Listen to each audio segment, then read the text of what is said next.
Okay, Cookies here with turn 16 of EA Vanheim in the Noob Orange lobby, my first full multiplayer game.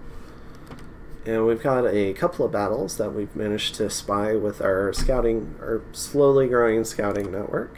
We got an Earth Gem, we lost Dominion, and we did get the Shipwreckers, so that's all good. And the walls are moderately damaged, so maybe with additional siege chaff we can break them a lot faster. But let's check out these two battles. We've got Ermor going in on Pangaea, so this looks like a vulturing effort, since the original war looked like Moria and Helheim attacking Pangaea. So I guess Ermor's just helping put the dagger in. We have a number of these Equitae of the Sacred Shroud. We have a Prophet, and then a number of wizard auxiliaries with javelins.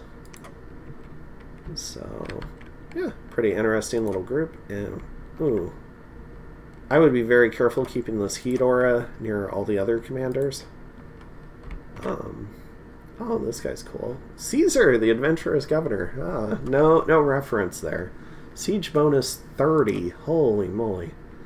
Okay, so he's got 31 siege strength, +2 inspirational on +3. So he can get +5. He's got an enchanted sword. He's an Ermorian noble reputed for his oratory skill. Comes from an old family said to trace back to one of the Titan of Love's offspring. Caesar is an ambitious man and holds the offices of Pontifex, Praetor, and Consul. When Ermor was threatened by southern Marverni tribes, Caesar seized the opportunity and asked for the title of governor of southern Marverni, which came with the task of actually conquering the land he sought to govern. His tactical genius and leadership allowed him to scatter the Marverni war leaders, and the fertility of the land made him wealthy. Caesar was very impressed by the valor of the Marverni Eponi tribe, and he used his considerable charisma to win the service of an entire legion of these proud horsemen. So not only does this guy break forts like crazy, he's also Air 2, Fire 2 with an enchanted sword, a +5 bonus to morale for his soldiers, and Awe 3, and he's a monster summoner of Eponi swordsman, it sounds like. So this guy is really fucking cool. I've never seen him before, so yeah, really cool to see that. These guys have recuperation, which is pretty cool.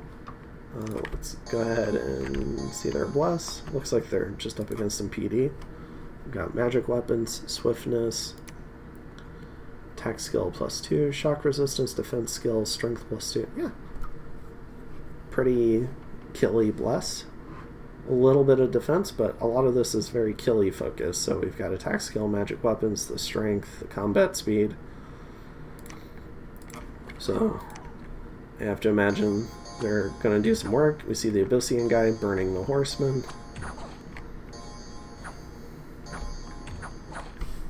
Very cool. I wonder if he was here just to provide some siege strength. Or maybe just more squads. Yeah, I would get this guy out of this army. I'm sorry. Like, him burning this poor sacred and giving it the crippled affliction already like ruins. Oh gosh, I would be so upset. Anyways, and then Ubar and Marverni. So Ubar is moving into this fort. We have a whole bunch of Gen warriors, and Gen are really cool. I mean, besides being basically elves, because they have glamour and stealthy 70. And they fly, and they're ethereal, so they're already better than elves in many ways. They've also got the unseen trait, which gives enemy melee attackers a -10 to their attack skill unless they have spirit sight, so only certain things can kill them. And I was a dummy and was one of the first to submit my pretenders, so I did not end up going back to revise it to put spirit sight on to counter Ubar, which is stupid on my part. And there's not much in here, so those 3 merc squads must be running around. So we've got Ubar coming in. Oh, and let's see the Ubar bless, because it sounded like we had a blessing go off. Just morale +1 and magic leadership +40. So, what is that? I think that's Astral 4? I wonder if they have an Incarnate Bless that's just hidden away on like an imprisoned chassis, or maybe a dormant chassis that just hasn't woken up yet. But we'll have to keep tabs on Ubar here. Anyways, this should be a massacre.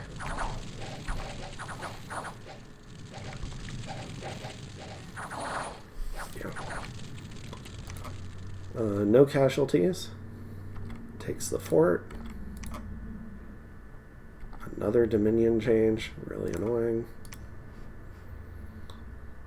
So, it would be nice to get better income in here. But it is what it is. Alright, so what are we doing? Just like we discussed, we've got the shipwreckers, we've got them in the back. We're going to have this guy do Blessing Windrunner in case he needs to run really fast. Because their combat, as I learned in my other Vanheim game, their combat speed gets halved underwater. So 13 combat speed is really bad.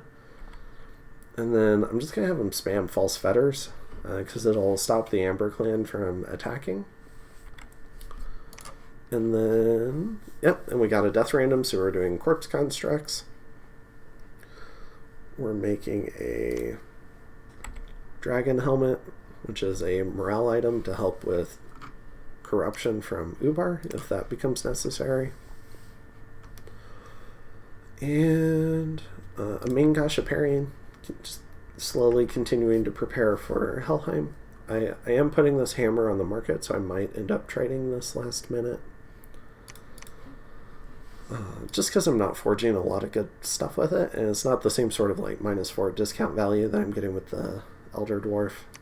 I am building a lab now in this province, and we've got 1 month left. So I should be able to start recruiting next turn from here. We're getting some more Bone Tribe, which is nice. And then recruiting more Bakemono. And we have our siege force moving on to the capital. We're going to reorganize things, so we're going to have more mages. These guys are still up front. We've moved some Bakemono up front, though. Still have lots of little sacred parties. We have some militia in the back, some surf warriors in the back, these guys who will jump to the back. And there's 2 in each square, so we're talking 6 Jarls and hearses, one of whom has a great sort of sharpness. And we have our prophet, and we have this guy who's going to do false fetters spam. So we're starting to assemble a pretty healthy army. I'm hoping Marverni's going broke and losing his Carnute warriors because they are not sacred. So hopefully they're deserting, and I only end up fighting mages and boars in this fort. So that's the intention. Yeah, Carnute Noble Warrior, not sacred, is a really nice berserker though. If he'd been recruiting boar warriors who would not desert, I would be a little bit more scared of them.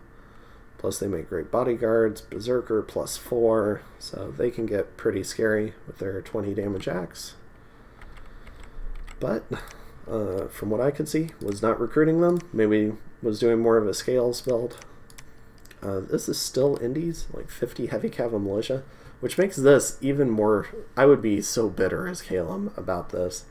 Like, he said he signed an app, but if I have 110 warrior, like, I'd want to start fighting Ubar over this. Like, what do you, like, you couldn't just go expand here. You had to come, like, mess with me. So, I don't know. I'm not sure what Calum's plans are. Maybe he's too nice. I hope not, but I don't know. He's been a good ally so far, so I'll stay allied, but I was kind of hoping he would at least. I was originally, when I heard about this fort, I would hope he would just go one turn, pop it, take it, and then come pop Marverni. And like, yeah, we'll have a scarier Calum, but then that makes me less scary. So, and yeah, so that's it. And for my current turn, so I'll see you in turn 17. Oh, and for research, I think we've swapped from... We keep swapping between evocation and conjuration, but we've reset it for... We're going to get enchantment 3 for gift of flight and seeking arrow. And, I mean, there's just some good stuff in here. Raise skeletons, create revenant. So we're going to go ahead and get that. Alt 3 is moving slowly. I think Gift of Flight would be better for the siege. Do I abandon? What is all Mist Form? Mist Form's also good, but not against smites. Ooh.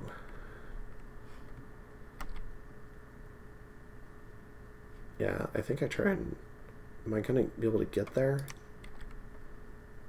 200 research in 4 turns? I don't think I get there. But I think I make the switch anyways, just in case. Okay, so we'll try it. And yeah, we've got a couple of scouts running around. We've got this scout coming in. We're going to try and catch both of these capital defenses.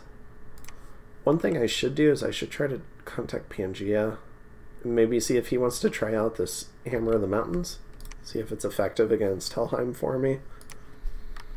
I don't know if he's got a lot of troops left, but I'm not really keen on donating that to Helheim, but it would be interesting to see. Or maybe I'll just keep it as a surprise. Might just keep it. But yeah, that's it, and I'll see you in turn 17.